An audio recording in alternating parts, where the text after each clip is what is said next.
চাইছিলাম, আজকে তাকেই পাইছি। আজকে আমি অনেক খুশি। আম্মা, এই ব্যাক কলার করে ব্যাক কল যান টিকা।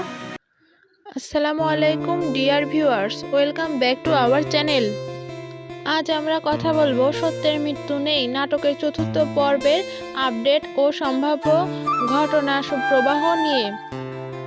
ভিডিওটি শুরু করার আগে ছোট্ট একটি অনুরোধ, আপনি যদি আমাদের চ্যানেলে নতুন হয়ে থাকেন তাহলে এখনই চ্যানেলটিতে লাইক, শেয়ার এবং সাবস্ক্রাইব করে দিন। আর যারা নিয়মিত নাটকের রিভিউ, আপডেট এবং এক্সক্লুসিভ বিশ্লেষণ পেতে চান তারাও অবশ্যই সাবস্ক্রাইব করে বেল আইকনে চাপ দিয়ে রাখবেন। আপনাদের একটি সাবস্ক্রাইব আমাদের কাজের অনুপ্রেরণা বাড়িয়ে দেয় এবং আমরা আরও ভালো কন্টেন্ট নিয়ে আসতে পারি। এবার চলুন শুরু করি আজকের ভিডিও। তৃতীয় পর্বে আমরা দেখি সালাউদ্দিনকে ঘিরে যে ভুল ধারণা তৈরি হয়েছিল সে নাকি পাগল তা ধীরে ধীরে ভেঙে পড়তে শুরু করে। তার আচরণ, সরলতা আর মানবিকতা প্রমাণ করে দেয় সে পাগল নয়, বরং অত্যন্ত ভালো মনের মানুষ।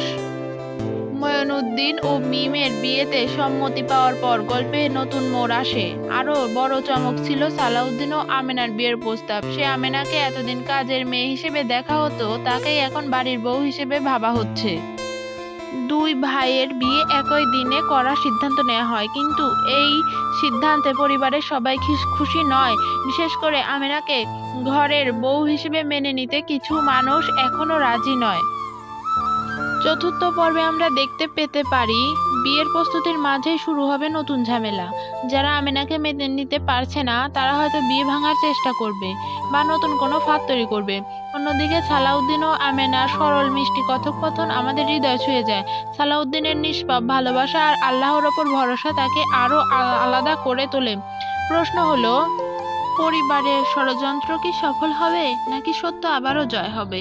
চতুর্থ পর্ব হয়তো বড় কোনো মুখোমুখি সংঘর্ষ বা চমৎপদ সিদ্ধান্ত দেখতে পাবো, যা পুরো গল্পকে নতুন দিকে নিয়ে যাবে। আপনার কি মনে হয় আমেনা ও সালাউদ্দিনের বিয়ে কি শান্তিতে সম্পন্ন হবে? ভিডিওটি ভালো লাগলে অবশ্যই লাইক দিন, কমেন্ট করে জানাবেন আপনার মতামত। আর আমাদের চ্যানেলটি সাবস্ক্রাইব করে পাশে থাকুন নিয়মিত নাটকের রিভিউ পেতে।